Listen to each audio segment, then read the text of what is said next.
Takkanlah Anwar pergi pilih nak berjumpa dengan Haji Hadi untuk berpakat time Haji Hadi berada AJN. Itu kerja bodoh. Itu bodoh. Mana boleh kita nak bincang strategi dekat orang tengah sakit ataupun ke hospital. Orang tak buat, saudara. Orang tak buat. Perompak pun dia berbincang tak buat ke hospital. Perompak nak bincang tentang strategi nak rompak bank ke apa kan. Dia tak buat ke hospital. Kan? Tentulah tempat-tempat yang tertentu. Tempat yang selamat. Tidak terdedah dan sebagainya. Tapi walaupun ni bodoh. Benda macam ni pun dia percaya. Sebab apa? Sebab puak-puak yang menipu mereka ni, Papa Gomo ni, Salim Todi ni, kan, puak-puak yang menipu dia ni, bila dia dah kantor banyak kali, dia takut penyokong kata dia penipu. Dia malulah. Dah kantor banyak kali menipu. Jadi nak tunjukkan bahawa kali ini betul-betul bukan cobaan, betul-betul. Maka digunakan alasan ini. Itu dia kata, kau tengok Anwar, cepat dia pergi jumpa Haji Hadi kat JN. Dia tahu dah dia hilang sokongan ni. Dia nak minta jumpa Haji Hadi. Tapi Haji Hadi tolak. Haji Hadi tak mau jumpa. Haji Hadi tak nak jumpa Anwar, dia kata. Kan?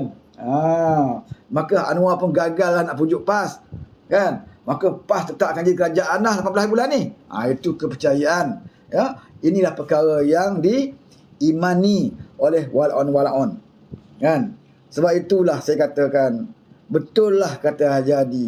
Dia memerlukan anak muda yang jahil sebagai penyokong dia. Sebab anak muda yang jahil ini, dia tidak tahu nak fikir panjang. Dia tahu nak fikir panjang. Dia buka TikTok, dia dengarnya Gomo tu bercakap, kan? Maka betul lah, Gomo ni pandai. Dia kalau cakap, dia muka dengan serius dia, kan? Dengan cara dia, raut wajah dia tu macam serius lah.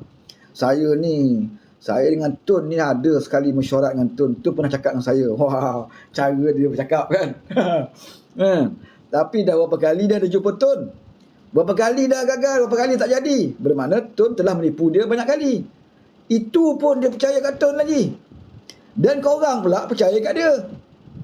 Jadi pembodohan ni, virus bodoh ni, dia berjangkit-jangkit. Berjangkit-jangkit, saudara. Sebab itu kita bertanggungjawab untuk menyelamatkan daripada ramai orang kena virus pembodohan ini. Kesian, saudara, yang banyak terkena ni orang kita Melayu. Orang Melayu Islam. Saya pernah dengar tak kaum Cina, kaum bangsa lain, dia parti mereka sendiri pun, gerakan, pemimpin gerakan, pernah sembang tak pasal ini? Takkan gerakan dia tak tahu? Dia mesti tahu. Dia dalam PN. Mana apa strategi pun, langkah apa, Dubai ke, London ke, Coket ke, Shah Alam ke, apa langkah pun takkan gerakan tak tahu. Pernah tak pemimpin dia cerita pasal ini? Tak ada. Pasal dia orang bijak, dia orang cerdik, dia orang tahu. Walaupun dapat gerakan sendiri pun, yang percaya ni kita ni, budak-budak muda ni, sunat-sunat yang baru sunat laser ni, kan? Percaya. Walaupun berkali-kali Gomo duk tipu dia, kan? Tetap percaya, saudara. Jadi 18 bulan ni saudara nekatlah sepatutnya. Saya cadangkan kepada saudara, nekat. Iltizam dalam hati. Kalau tak berlaku 18 bulan ini, saudara naklah bersumpah tidak akan lagi bersama dengan puak mereka. Tidak akan duduk depan live TikTok Papa Gomo ataupun Salim Papukari Todi ni. Tak payahlah duduk situ. Sebab kalau saudara duduk lagi situ sampai 18 bulan, saudara akan diberi tarikh lain pula untuk jatuh kerajaan. Demi masa, demi masa. Satu tarikh sampai lebih hari 16. Bila sampai PRU 16 nanti bubar je parlimen, Papukari apa ni, Papa Gomo dengan Papukari kata apa? Betul tak aku cakap? Kan dah bubar parlimen, dia kata. Akhirnya bubar parlimen tu, dia kata dia betul. Kan? Betul tak saya kata? Kerajaan dah bubar dah. Itulah dia kata. 4 tahun, saudara. Takkanlah saudara sanggup nak tunggu 4 tahun untuk diperbodohkan. Kan? Cerdiklah, belajarlah cerdik. Boleh saudara, tidak masalah saudara nak berada dalam parti mana sekalipun. Saya bukan nak bercakap di sini untuk nak tentukan saudara bersama kami dalam kerajaan perpaduan atau bersama dengan keadilan, ya, bersama dengan parti saya, parti keadilan, atau parti mana-mana lah. Bukan, kita bercakap ni bukan untuk itu. Sebab ini bukan waktu pilihan raya. Tak perlu saya nak cakap tentang itu pun. Suara masuk ke tak masuk ke, bukan pilihan raya sekarang ni. Cuma saya bercakap setiap hari, ya, dekat TikTok ini. Tak kira lah saya buat live ke, saya masuk rumah orang ke, saya buat kat YouTube saya ke, saya bercakap untuk nak mengurangkan kebodohan di kalangan kita ini. Ya. Malang sekali orang Melayu kalau kita cagar otak kita kepada orang lain yang ada kepentingan. Yang ada kepentingan. Kita apa kepentingan kita? Kita mencagarkan otak kita ni, apa kita dapat? Selain daripada kebodohan. Kemudian kita sebar pula dengan adik-beradik kita. Kita sebarkan mak ayah kita kebodohan ini. Bila gagal satu benda itu, kita cari alasan. Ya, cari alasan. Walau kita dah diberitahu. Kita dah ada beritahu, maklumat dah sampai, tapi kita tak mahu terima. Ya, maklumat yang berfakta itu kita tak mahu terima. Kita terima orang yang dah tak ada fakta, orang yang mereka-reka cerita, kemudian terbukti pula tu, berkali-kali gagal. Yang itu kita nak jadikan, ya, rujukan kita. Bila kita nak cerdik kalau macam ini? Ya, bila kita nak cerdik, saudara? Ramai lagi di kalangan rakan-rakan saya dalam PAS. Ya, bukan tak ada masalah. Ya, mereka berada dalam PAS dan mereka cerdik. Ada yang cerdik dalam PAS. Ya, di kalangan rakan saya, dia pun tak percaya. Ya, dia pun tak percaya langkah Dubai. Pada dia kata dia kena bekerja untuk cari penyokong, ya, kepada partinya dan tunggu PRU 16. Dia tak percaya perkara-perkara macam ini. Ya.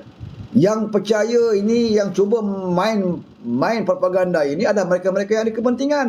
Sebab mereka ini diupah oleh orang-orang yang ada kepentingan. Ya. Yang takut sangat kerajaan ini bertahan sehingga PRU 16 adalah orang-orang yang ada kepentingan. Ya.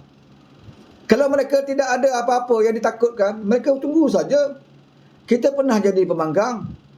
Lama kita jadi pembangkang. Ya. Ada masanya kita perlu berusaha dapat sokongan. Contoh macam dulu, selepas kerajaan PH dijatuhkan. Kerajaan yang diberi mandat oleh rakyat PRU 14 adalah kerajaan Pakatan Harapan. Tetapi apabila kerajaan itu dikhianati, dirampas secara khianat, melalui tebuk atap, melalui pintu belakang, ya, bermakna mandat rakyat itu telah dirampas, telah dikhianati oleh Mahathir dan sekutu-sekutunya, termasuk PAS yang membantu pengkhianatan itu. Apa tugas kita sebagai parti dalam Pakatan Harapan? Apa yang sepatutnya Anwar Ibrahim lakukan? Ya, sebab itulah selepas itu prosesnya adalah untuk mendapatkan balik mandat rakyat. Itu yang Anwar adakan, cari sokongan balik supaya dia dapat balik kerajaan yang telah mereka rampas. Itu yang Mahathir sebut. Dia kata Anwar ni pernah juga pungut SD, ya, dan mengatakan dah cukup kuat sokongan yang Anwar perolehi. Oh, Anwar juga menebuk atap. Itu bukan tebuk atap, wahai Mahathir. Itu bukan tebuk atap. Itu adalah tanggungjawab dia selaku pengerusi Pakatan Harapan, ya, yang diberi mandat oleh Pakatan Harapan untuk dapatkan kembali mandat rakyat yang kamu dah rompak, yang kamu dah khianat. Kamu khianat Pakatan Harapan, kemudian kamu nak tuduh Anwar pada buat atap. Tengok betapa jahatnya orang tua ni, saudara. Dia buat jahat, dia buat khianat. Dia nak minta rakyat lupakan pengkhianatan dia. Sebab itu dia tuduh Anwar memulakan tebuk atap, dia kata. Sebab bila Anwar kata dia dah cukup sokongan, dia dah ada SD, dah cukup. Itu bukan tebuk atap, wahai Mahathir. Ya? Itu dia sebagai pengurusi Pakatan Harapan. Dalam Islam pun kaedah kita, apabila barang kita diambil orang, dicuri orang, ya, hak kita diambil orang, kewajipan kita adalah untuk mendapatkan balik. Kita tak boleh kata redha lah restu, redha lah nak kalau macam mana, bukan rezeki kita. Tak boleh macam tu. Kena usahakan. Ini Islam aja. Haji Hadi pun tahu benda ni. Kan? Contoh macam kita punya handset, ya, smartphone kita, orang ambil dan kita tahu siapa yang ambil. Apakah kita nak kata dah takdir Tuhan, bukan rezeki kita, nak buat macam mana? Tak boleh. Kena usahakan dulu sebab kita tahu. Kita cuba dapatkan, jumpa orang itu, minta balik hak kita. Kalau tak boleh, report polis, lakukan Kalau sedaya upaya kita lakukan. Soal dapat tak dapat lain cerita, tapi kita berusaha untuk dapatkan hak kita. Sebab itu Anwar lakukan. Apabila kerajaan itu ditumbangkan secara khianat oleh Mahathir Kerala ini, tugas Anwar adalah untuk mendapatkan kembali hak dia, hak Pakatan Harapan dan mandat rakyat itu. Ya. Tetapi apa yang berlaku? Dia dah ada SD. Tetapi seperti mana Anwar sebut, secara terbuka dia sebut. Ya. Apabila dia dah ada sokongan yang cukup, di akhir-akhirnya ada yang meletakkan syarat kepada dia sebelum nak pergi istana. Syaratnya, settle kes aku. Ada yang minta settle kes dia. Ada pula yang minta nak jadi menteri. Ada nak minta JLC. Macam-macam mereka tuntut, saudara. Apa Anwar jawab? Kalau itu yang kamu nak, dia rela tak jadi Perdana Menteri. Dia rela tak jadi Perdana Menteri. Sebab apa? Belum jadi Perdana Menteri pun kau dah ugut. Kalau aku jadi Perdana Menteri, memang aku tak akan jadi Perdana Menteri yang berfungsi. Sebab engkau akan ugut aku. Jadi lebih baik Anwar tolak. Tak cukup, tak apa. Tapi dia usaha tak? Dia dah usaha dah. Dia jumpa Agong tak? Dia jumpa Agong dah. Dia bawa tak sokongan yang dia ada. Walaupun dia tahu sokongan dia tak cukup. Dia bawa. Sebab apa? Nak mengatakan kepada rakyat, aku sebagai pengurusi Pakatan Harapan, aku dah buat kerja aku. Ya? Hak kamu, rakyat Malaysia, yang beri mandat ke Pakatan Harapan, dikhianati oleh Mahathir Mohamad, dikhianati oleh Muhyiddin, dikhianati oleh Azmin, dibantu oleh Lebih Hadi. Aku dah usaha dapatkan, tetapi tak dapat.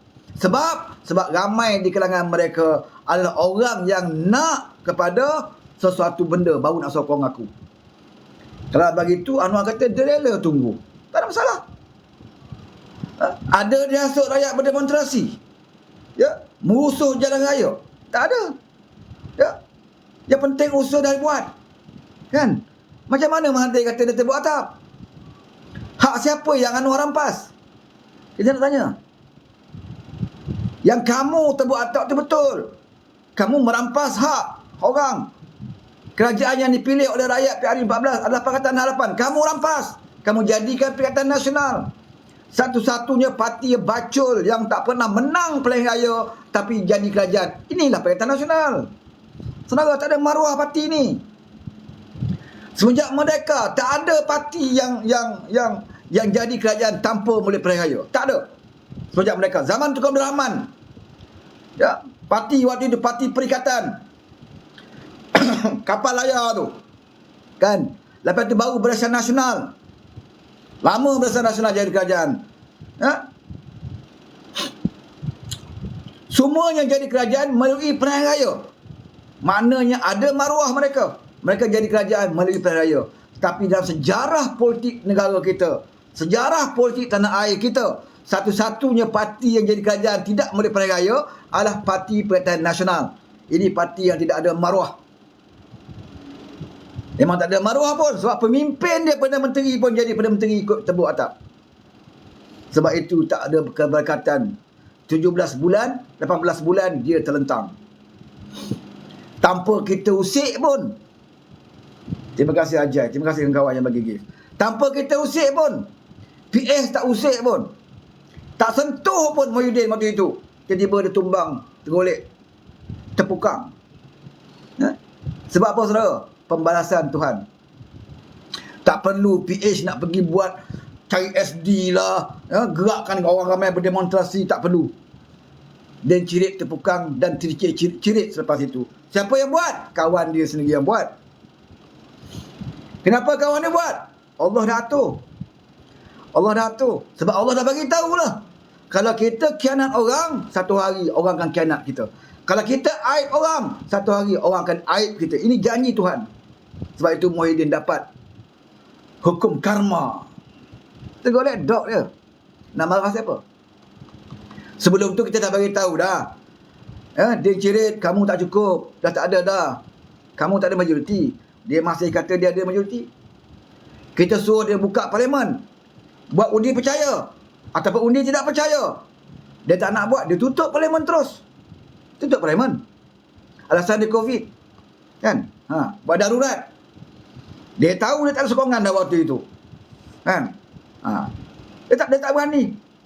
Ya, tak ada lato-lato nak buka parlimen. Cakap hebat, pejuang konon, nak buka parlimen pun takut. Sebab dia tahu masa itu dah tak ada sokongan. Kita bagi tahu memang kamu tak ada sokongan, dia tak percaya. Tak percaya. Akhir sekali apa yang UMNO buat? Ni degil sangat ni Dan Chirit ni. Kita cak minta baik-baik tak nak buat. Last sekali UMNO keluar ramai-ramai, berapa orang yang tak sokong pada Dan Chirit buat sidang media. Semua rakyat Malaysia dengar. Kan? UMNO menarik sokongan kepada kerajaan, kepada Muhyiddin Yassin. Dah buat sidang media, barulah dia tak boleh nak elak lagi. Sebab satu Malaysia dah dengar. Memang confirm dia tak dapat sokongan. Waktu itu apa berlaku saudara? Barulah dia tergeh-geh, tersipu-sipu berjumpa dengan PH, ajak buat rundingan. Masa itu baru dia nampak PH. Dia minta PH selamatkan nyawa dia. Minta ampun dengan PH, minta selamatkan nyawa dia. Ampunkan kami penunggu gua, ampunkan kami penunggu gua. Jumpa dengan PH. Tapi kita kata dah terlambat Muhyiddin. Sebab orang dah nyatakan secara jelas, secara terbuka UMNO menyatakan kamu menolak kepimpinan kamu. Maka kamu dah hilang majoriti. Tidak ada pilihan, kamu jumpa Agung je lah. Itu yang naik Ismail Sabri. Itu yang naik Ismail Sabri. Ismail Sabri belajar dari pengalaman yang dialami oleh Dan Chirit. Maka Ismail Sabri ada sedikit rendah diri. Taklah ego semacam Muhyiddin. Muhyiddin ni ego dia lebih. Dia rasa dia hebat. Nak ugut tekan button konon. Jangan sampai saya tekan button, dia kata. Last sekali tak sempat kau tekan button, UMNO tekan button dulu kan, kau terlentang. Sebab itu Ismail Sabri bila jadi Perdana Menteri, dia dah belajar. Dia dah tengok sikap Muhyiddin macam itu. Terlalu ego sangat. Jadi Ismail Sabri rendahkan sikit ego dia. Sebab itu dia boleh berunding dengan Pakatan Harapan. Sebab itu ada MOU Pakatan Harapan dengan Ismail Sabri. Sebab Ismail Sabri rendahkan sikit keegoan dia. Pakatan Harapan pun terbuka. Ya, kita bukan kemaruk kuasa. Waktu itu boleh aja kita sombong. Sebab Ismail Sabri pun kelebihan dia 2-3 orang parlimen je pun. Sama macam Muhyiddin juga. 2-3 orang je kelebihan dia. Kan? Pakatan Harapan boleh je kacau kerajaan waktu itu. Kalau nak kacau, kalau nak ganggu. Macam mereka kerengga-kerengga diganggu sekarang ni. Kita dah ada 148, 150 lebih dah pun sekarang kat parlimen. Kerengga-kerengga ni masih lagi berangan ni. Nak terbuat tak? Kita dulu berdepan dengan kerajaan yang ada 3-4 orang je pun. Tapi kita tak ganggu saudara. Sebab kita mikirkan kestabilan politik negara. Kita memikirkan tentang rakyat ketika itu. Baru nak pulih daripada COVID. Kita tak fikirkan tentang diri kita. Kita tak fikirkan tentang kuasa. Sebab itu kita boleh berunding dengan Ismail Sabri. Tapi orang tanya, kenapa tak berunding dengan Muhyiddin sebelum ini? Nak berunding apa? Kamu dah nyawa ikan. Dah nazak dah. Baru nak berkawan dengan orang. Baru nak tegur orang. Baru ingat orang. Sebab tu kamu kuat, kamu sombong. Sombong saudara. Bila UMNO dah tarik sokongan, baru tergeh-geh jumpa PH. Nak tawarkan inilah, nak tawarkan itu, nak tawarkan inilah. Ini perangai Muhyiddin. Sebab dia biasa menawarkan orang. Dia jadi Perdana Menteri pun dengan tawaran scheme of thing. Dia sebut sendiri. Seperti mana audio yang didedahkan. Kita boleh beli UMNO, kita boleh beli PAS, bagi dia menteri, bagi dia timbalan menteri, bagi dia JLC dan sebagainya. Ini dia sebut sendiri oleh Muhyiddin. Scheme of things. Dia jadi Perdana Menteri sebab itu. Sebab itu bila dia jatuh, bila UMNO tarik sokongan dengan dia, dia cuba beran umpan PH. Dengan PH ni tidak bermaruah seperti orang lain. Silap Muhyiddin Yassin. Kami bukan kemaruk kuasa. Walau kalau PH bantu dia ketika itu, boleh aja PH bentuk kerajaan dengan dia. Kan? Sebab UMNO dah tarik sokongan dengan dia. Dikemenang PH support dia, maka dia jadi kerajaan. Kita pun jadi kerajaan, PH boleh jadi kerajaan. Tapi PH bukan jadi parti yang tidak bermaruah seperti kamu. Kita tak heran jadi pembangkang. Berpuluh tahun kita jadi pembangkang. Tak heran saudara. Sebab itu bila kita dah puas lagi pembangkang, secara fitnah, cercaan, tekanan, kita dah tak heran sekarang ini. Kamu yang tak pernah biasa jadi pembangkang. Ni, setru-setru.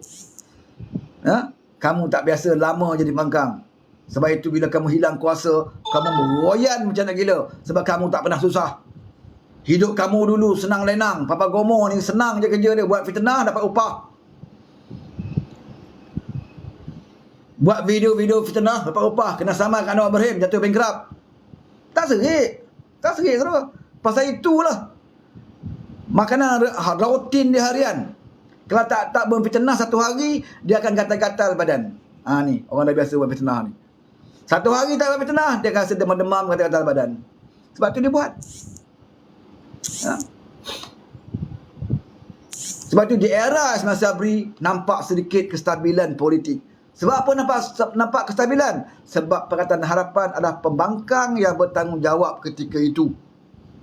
Walaupun di hadapan kita, ya, kerajaan yang hanya ada kekuatan 3-4 orang saja. Ismail Sabri ada 114, 115 je yang menyokong dia, yang boleh jadi Perdana Menteri. Kalau nak ganggu, nak gugat, bila masa saja kita boleh ganggu, boleh gugat. Kan? Tetapi kita bukan kemaruk nak jadi kerajaan ketika itu, walaupun peluang ada. Ya? Boleh je tawar 4-5 orang tu kalau nak suruh dah alih sokongan kepada kita. Tapi kita tak buat. Kita bukan jenis pelacur, nak cari pelacur. Ya? Dan kita bukan orang jenis pelanggan nak cari pelacur-pelacur politik ni. Ya? Dalam kenyataan terbaru Haji Hadi, PN dengan PAS, kita tak buat kerja shopping ahli parlimen. Kamu dah buat pun, wahai Haji Hadi. Takkan baru satu hari masuk AGN, ya, otak kamu langsung lupa apa yang kamu buat.